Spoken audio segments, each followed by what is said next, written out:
తాకట్లో ఉన్న బంగారాన్ని విడిపించి ఆ రోజున మార్కెట్ ధర కట్టి మిగిలిన డబ్బును మీకు అందిస్తుంది కొమ్మూరి గోల్డ్.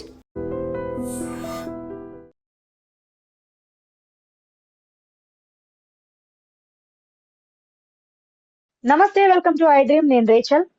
భారతదేశ ప్రధాని ఎలాంటి వ్యాఖ్యలు చేశారో మీరందరూ చూశారు, విన్నారు. అయితే మరీ ముఖ్యంగా సంబంధించినట్లయితే ఇప్పుడు యుద్ధం నెలకొన్నటువంటి ఈ తరుణంలో ఒక ప్రధాని అయ్యుండి ఇలాంటి వ్యాఖ్యలు చేయడం దేనికి సంకేతం? పెట్రోల్, డీజిల్, గోల్డ్, రసాయనిక ఎరువులు, వంట నూనె, రాగి, టెక్స్టైల్, ఇలా అన్ని విషయాలపైన ఆయన మాట్లాడడం జరిగింది. అసలు ఇది దేనికి సంకేతం? ఏం చేయాలి? పౌరులుగా మన బాధ్యత ఏంటి అనే విషయాలు తెలియపరచడానికి ఇవాళ మనతో పాటు ఉన్నారు వింగ్ కమాండర్ శ్యామ్ ప్రసాద్ గారు. మనతో పాటు ఉన్నారు, వారితో మాట్లాడదాం. నమస్తే అండి శ్యామ్ ప్రసాద్ గారు. నమస్తే మేడం.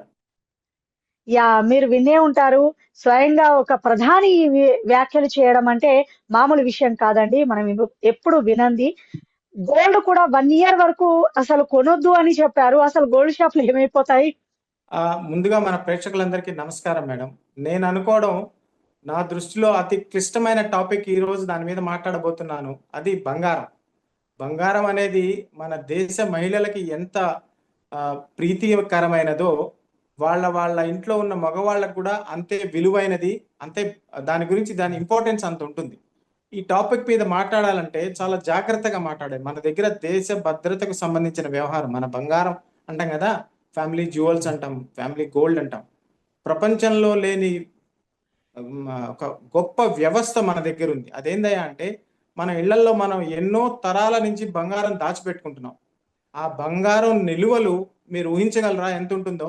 లేదు. మన దగ్గర ఉండేది 900 మెట్రిక్ టన్నులు గవర్నమెంట్ దగ్గర ఉండేవి, రిజర్వ్ బ్యాంక్ ఆఫ్ ఇండియా దగ్గర. కానీ మన ఇళ్లలో ఉండేది 34,000 మెట్రిక్ టన్నులు. ప్రధానమంత్రి గారు ఈ మాట అన్నది ఒక బ్రాడ్ స్పెక్ట్రంలోగా అన్నారు.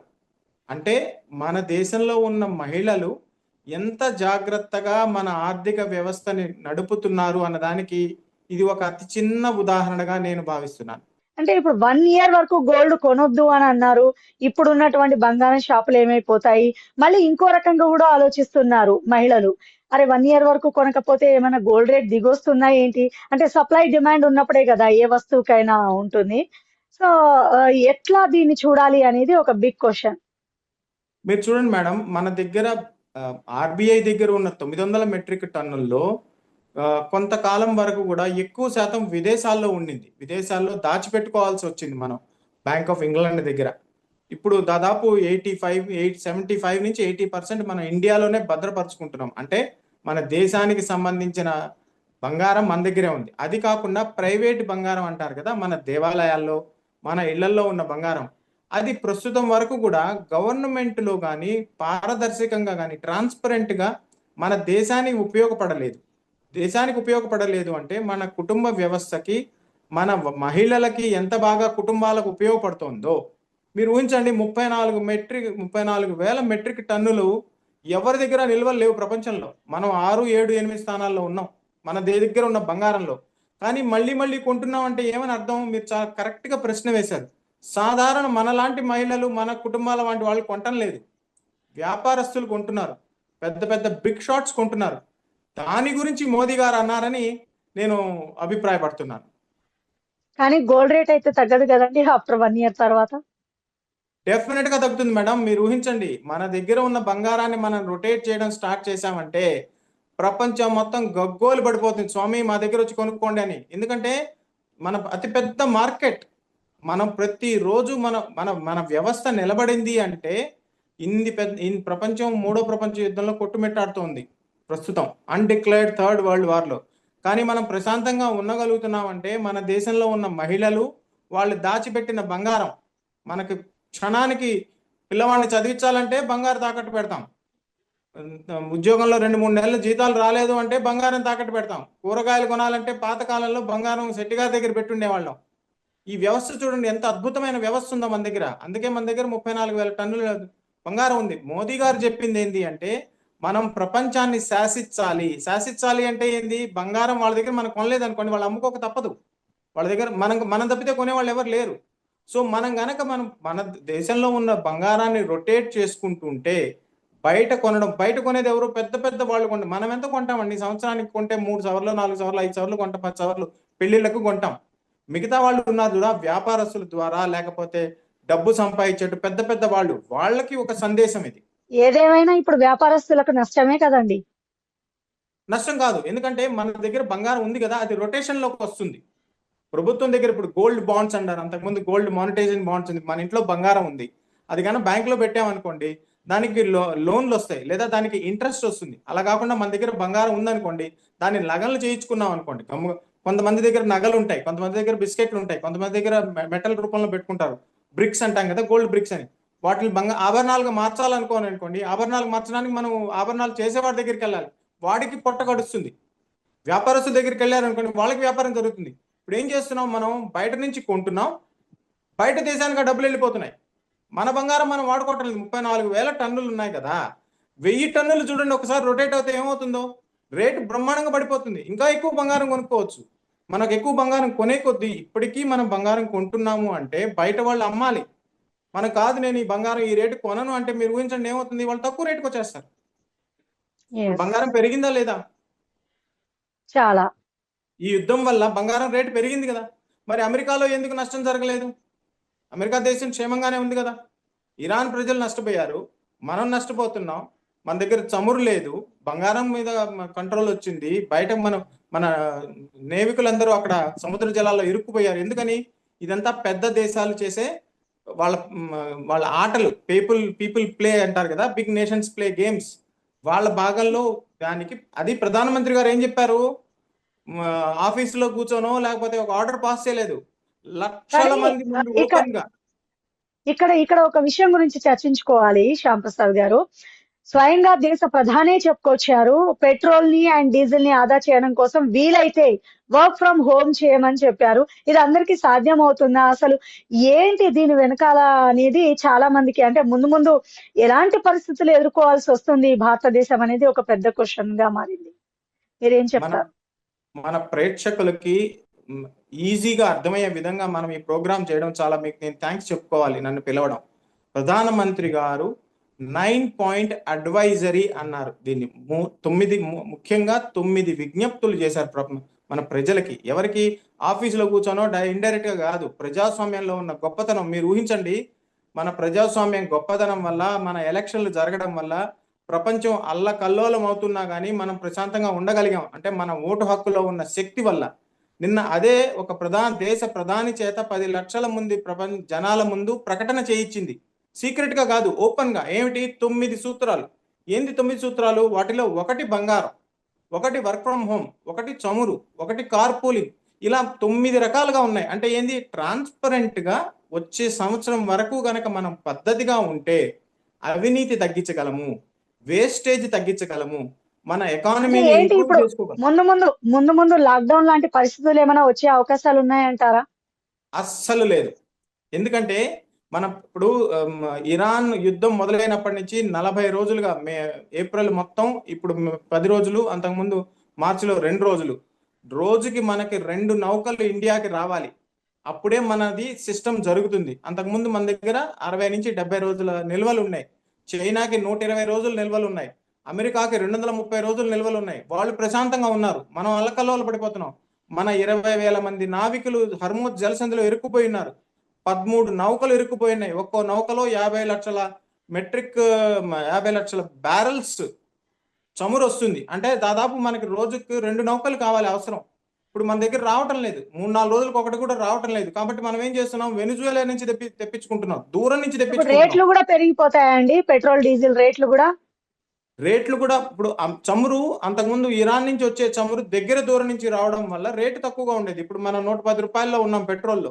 ఇప్పుడు దూరం నుంచి రావాలి, ఆఫ్రికా నుంచి రావాలి, వెనిజువేలా నుంచి రావాలి.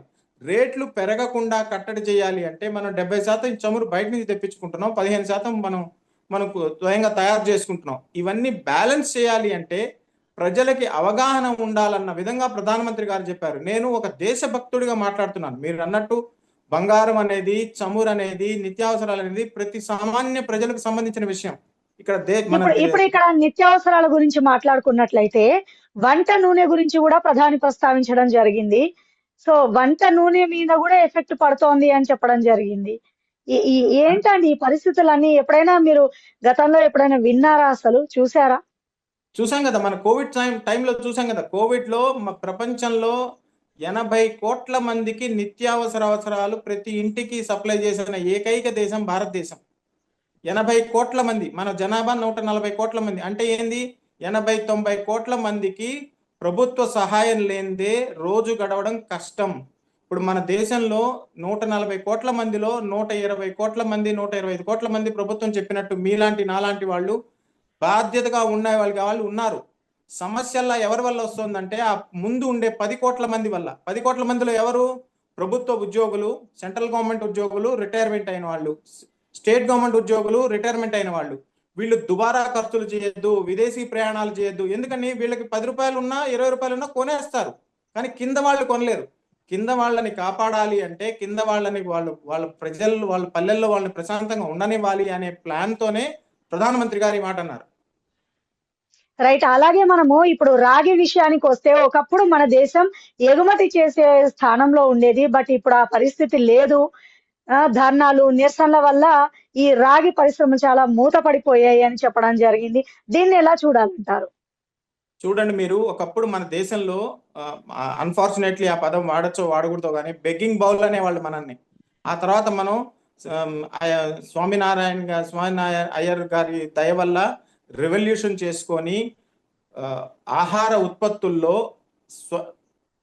ఇండిపెండెంట్ అయ్యాం. ప్రపంచానికి ఎక్స్పోర్ట్ చేసే స్థాయికి ఎదిగాం. దానివల్ల ఏం జరిగింది? ఎరువులు, యూరియా, రసాయనాలు బయట నుంచి విపరీతంగా దిగుమతి చేసుకున్నాం.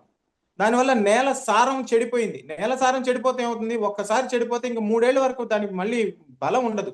దానివల్ల ఏమైనాయి? మనది ప్రకృతి పరంగా మనం తినే ఆహార పద్ధతులు మారిపోయాయి. ఇప్పుడు తను చెప్పడం వల్ల మన దేశంలో ఉన్న వస్తువుల్ని మనం వాడుకుంటే మనకి ఆరోగ్యం బాగుపడుతుంది, దిగుమతులు తగ్గుతాయి, బయట నుంచి రసాయనాలు కొనుక్కునే అవసరం కూడా తగ్గుతుంది.